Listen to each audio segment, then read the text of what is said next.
정세를 보면 말이죠. 국내에서 지금 싸움하고 있을 때가 아니에요. 그리고 우리가 비록 박정희 시대에 고생을 했지만은 그렇다고 내 개인 감정으로 박정희 시대 고생을 했으니까 박정희 시대 나쁘다. 이건 너무 편파적인 의견이고 저도 역사학도의 한 사람으로서 공정한 판결을 해야 된다. 긍정적인 면도 있었다. 그렇죠. 그러니까 박정희 시대의 유신 체제는 잘못됐지만은 유신 독재입니다. 개껏 취급을 해봐야 박정희 전체가 독재가 아니에요. 응? 그리고 박정희의 그 긍정적인 그 면 말이죠. 보릿고개를 넘겼다. 응? 만성적인 가난을 벗어났다. 그다음에 산업화를 이루어냈다. 결국 산업화의 핵심은 빵이고 민주화의 핵심은 자유란 말입니다. 그러면 우리 대한민국이 30년 동안에 산업화, 민주화를 동시에 이룩한 위대한 나라가 됐습니다. 그렇죠. 네. 그러면 민주화에 참여한 사람들은 뭐 저를 포함해서 수백만이고 산업화의 1등 공신이라면 아무래도 박정희죠. 개인 박정희, 그다음에 뭐 삼성의 이병철 회장이라든지 또 정주영 회장 이런 분들이 이 나라 산업화의 1등 공로자들입니다. 근데 이분들이 이루는 성취를 다 무시하고 말이지. 응? 민주화 투쟁만 앞세워가지고는 이거 안 된단 말이에요. 그래도 좀 심한 일을 당하셨잖아요. 이 사진 보면 젊으셨을 때 좀 고생을 하신 것 같은데 이 언제적인가요? 인혁단 사건이죠. 저는 뭐 63년은 한미 그 행정협정 그 데모라는 게 있었어요. 그때 그 뭐 양공주 한 분이 그냥 뭐 미군한테 그냥 붙들려 가지고 머리를 다 깎이고 여기 뺑기치를 해가지고 그냥 쓰레기통에 넣어서 버렸어요. 이정북 저 천변에. 그래 그 여성이 죽었는데 그때 한미 행정협정이 없었어요. 그래서 우리가 이거 붕괴해가지고 그때부터 그 들고 나왔죠. 그러다 보니까 자꾸 이제 정부에서 그때는 이제 동서 냉전 체제니까 소위 1989년 베를린 장벽이 붕괴될 때까지 이 나라의 역대 정권들이 전부 다 무슨 학생운동이나 뭐 노동운동이 일어나면 뒤에서 공산당이 조정했다. 그렇죠. 뭐 이걸 그냥 말하면은 약발이 즉커로 맥히니까 6.25를 겪은 그 우리나라 국민들이 공산당이라고 하면 치를 떠니까. 그래서 대구에 살던 우리 저 아버지도 그때 뭐 내가 뭐 인혁당이라고 발표하니까 빨갱이라고 발표하니까 그냥 막 집에다 돌 던지고 해서 우리 아버지도 뭐 돌에 이마를 맞아가지고 피가 터지고 뭐 쫓겨가지고 도망가고 그랬어요. 그러니까 제가 뭐 공산당에 관계했다는 건 완전히 정부에서 만들어낸 완전히 조작입니다. 박 대표께서 그런 일에 대해서 과거사에 대해 최근 사과하셨는데 그 진정성은 어떻게 받아들여 주셨나요? 아 그럼요. 아 진정성이 있다. 난 진정성이 있다고 봅니다. 왜냐하면은 그분이 그 말씀하는 걸 보니까 인혁당을 자꾸 민혁당이라고 그래요. 그러니까 그때 당시에 기억이 없는 거예요. 인혁당 자기가 열몇 살 때 일하는데 어떻게 압니까? 응? 그리고 자꾸 문제를 삼으니까 이제 뭐 보좌진이 말했겠지요. 이런 게 있었다. 이런 게 있었다 그러니까 뭐 그런가 보다. 이게 왜 문제되는지 자기도 아마 어리둥절했을 거예요. 그렇지만 자꾸 여론이 들끓다는 거 덮어놓고 사과했잖아요. 아버지 했는 거 모든 거 다 잘못됐다 그랬잖아요. 그렇죠. 응? 목적이 수단을 정당할 수 없다. 내가 볼 때는 5.16은 뭐 사과할 필요도 없는데 5.16까지 사과를 하더라고. 응?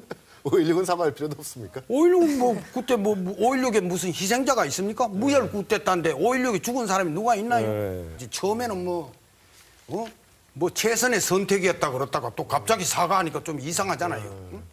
그래 그 이야기는 뭔가 하면은 자기가 궁지에 몰리니까 야당에서 하도 공격하니까 딸로서 모든 걸 책임지겠다. 나는 거기서 진정성을 느낀 겁니다. 자기가 하지 않는 일인데. 응? 이제 선생님도 이제 새누리당으로 들어가고 한광호 이제 옛 김대중 대통령 비서실장도 새누리당으로 들어가고 이런 움직임들이 박근혜 후보가 말하는 대통합, 통합, 우리 사회 통합 이런데 도움이 될 거다 이렇게 보십니까? 저는 뭐 거기에 대해서는 한강호 그 건에 대해서는 잘 뭐 평가를 유보하겠습니다. 왜냐하면은 뭐 자꾸 뭐 지역 간 화합, 뭐 영원한 화합 그러는데 저는 그래 생각합니다. 김대중 씨가 대통령이 됨으로써 영원한 갈등은 사라진 지 옛날입니다. 그런데 뭐 지금 영원한 갈등이 있을 테기 뭐예요? 만약 김대중 씨가 네 번째도 대통령이 안 되고 영원히 안 됐다면 저는 된 거를 굉장히 다행으로 생각합니다. 그러면 호남은 영원히 대한민국에서 떨어져 나가는 거예요, 심정적으로. 호남 공화국이 따로 되는 겁니다. 근데 다행히 김대중 선생이 대통령이 돼가지고 예. 참 호남의 한을 풀었어요. 그렇죠. 그래서 호남 사람들이 전부 다 뭐 대한민국 국민임을 자랑스럽게 생각하지 그 사람들이 뭐 대한민국 국민으로서 그러니까 저는 그건 없다고 보고 그다음에 저는 대통합이라는 말에 대해서 박 후보한테도 얘기를 했는데 저는 이래 얘기를 했어요. 대통합 그건 안 맞는다. 그건 어떤 민주주의 사회에서는 안 맞는 말이고 전체주의 국가에서 권력에 의한 강제 합병 이 냄새가 짙으니까 예. 화합 상생이라는 표현을 써야 된다. 화합 상생. 상생 서로 사는 거. 네.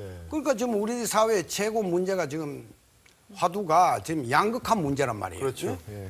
그 빈익부, 부익분, 그걸 돈 있고 권력 있는 사람한테는 좋은데 서민에게 나쁘고. 네. 네. 그건 어느 한쪽만 좋아가지고는 상생이 안 되는 거예요. 그렇죠. 우리 속담에 있듯이 누이 좋고 매부 좋아야 상생이죠. 한쪽만 좋아가지고 무슨 상생이란 말이에요.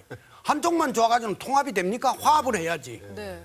그래서 말씀드렸지만 박 후보가 그런 말씀을 하시더만 네. 아 그게 말씀은 옳은데 듣고 보니 옳은데 네.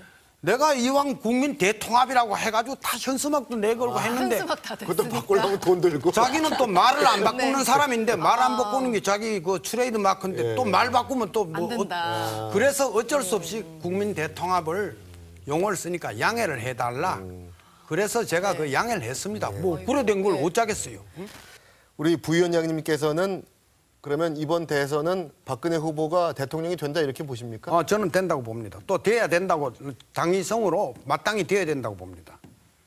왜 그렇게 보십니까? 왜 그러냐면 아까도 말씀드린 바와 같이 어제 아래 미얀마 대통령이 이 한국에 예. 70시간 다녀갔는데 한국에 와서 처음 방문한 데가 새마을운동 중앙본부입니다.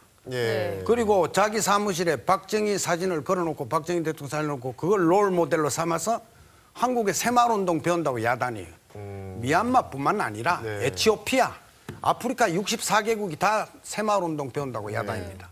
그리고 중남미의 에콰도르 뭐 이런 나라들 전부 새마을운동 배운다고 지금 한국으로 공무원 파견해서 배워오라 그래요. 그러면 소위 새마을운동이라는 게 박정희의 단독 작품입니다. 이게 뭐 스티브 잡스 못지않는 독창적인 작품이란 말입니다. 아니 그렇다고 해서 박근혜가 꼭 대통령이 돼야 된다 이런. 아니 그러니까 야당에서 자꾸 박정희 시대를 완전히 좋은 거는 하나도 없고 나쁜 것만 있는 걸로 매도하니까 그렇죠. 예. 나는 그건 안 된다는 거예요. 응? 박정희 시대의 장점은 살려나가야 대한민국의 발전이 있지. 응? 야 그렇게 고초를 받으셨던 분이 이런 말씀하시니까 네. 참 그 좀 새롭습니다. 아니 그래서 이 흔히들 진보 그러는데 진보라는 게 나아갈 진짜 발걸음 보자입니다. 그렇죠. 네. 발걸음이 앞으로 나가면 진보인데 나는 진보에 중요한 것이 발걸음 앞으로 나가는 것보다 방향성이 중요하다고 봐요. 예를 들면 태양이 떠오르는 것을 보자면 동쪽으로 가야 될 거 아닙니까? 네. 그런데 서쪽으로 간단 말입니다. 거꾸로 가는 거예요. 그런데 발걸음이 나아가니까 진보는 진보입니다. 명복상으로는 진보지만 실질적으로는 퇴보란 말입니다. 우리나라에 소위 진보라는 사람들이 전부 퇴보예요. 밥도 못 먹고 굶어 죽는 김일성 일당들 지지하는 게 무슨 진보입니까? 저건 퇴보란 말입니다. 그런데 진보를 가장한 퇴보주의자들이 무슨 이 나라의 주체인 것처럼 떠들어요. 나는 그거 못 보겠고 그 사람들 전부 짜가들이에요. 전부 다 뭐 러시아 혁명사나 소위 프랑스 대혁명사를 이렇게 일러봐도 진짜로 했던 사람들은 다 고생하고 뭐 별 영화도 못 누리고 죽는데 가짜들이 나서서 저들이 다 해놓으라고 말이야. 이게 역사의 일반적인 형태입니다. 그럼 우리나라 민주화 운동 진짜로 했는 말이지. 진짜로 운동하고 고문당하고 두드리 맞고 한 사람은 가만히 있는데 부위원장님 같은 분은 가만히 뭐 있는데. 데모도 안 한 것들이 내가 다 했다. 응? 뭐 중부경찰서 유치장 일주일 살고 나가서 내가 유신의 최대 피해자다. 이거 안 된단 말입니다. 이건 국민 기만이에요. 그래서 나는 이건 못 보겠다 이거죠. 그러니까 박근혜 개인을 지지하기보다도 박정희 체제의 그 장점은 살려가지고 민주화와 산업화를 동시에 이룩한 나라니까 하나만 가지고는 안 된단 말이에요. 자동차 두 바퀴가 있어야 달리듯이 민주화 산업화가 양 바퀴인데 한쪽만 인정해가지고는 안 된단 말이에요. 두 쪽을 다 인정해야 올바른 대한민국이 된다.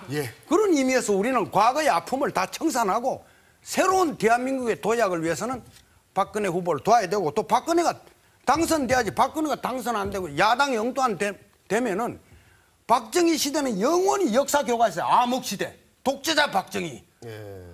독재자 이승만으로 남았잖아요. 예. 독재자 이승만이 남아가지고 대한민국 건국 대통령을 독재자로 뭐라고 뭐 어쩌자는 겁니까? 난 이건 안 된다고 본다고. 그러니까 김일성의 무덤에 가서는 절하는 인간들이 이승만 대통령과 박정희 대통령 무덤에 절도 안 하면서 김대중 대통령 무덤에만 절하고 노무현에만 찾아다니면서 대한민국 대통령이 되겠다. 이게 말이 됩니까? 그 사람들은 대한민국 대통령 자격이 없어요. 그래 나오면은. 저는 그걸 말하고 싶은 거예요. 뭐 저는 정치꾼도 아니고 난 뭐 해먹고 싶은 생각 전혀 없어요. 단지 이 나라에 대한민국의 정통성을 수호하기 위해서 우리가 민주화 운동을 한 것도 대한민국 잘 되자고 한 거지 무슨 김일성 도당 잘 되자고 한 건 아니란 말입니다. 그런 의미에서 이거는 꼭 박근혜가 당선되는 게 시대적인 요청이고 또 당위성이다. 저는 이래 생각하는 겁니다.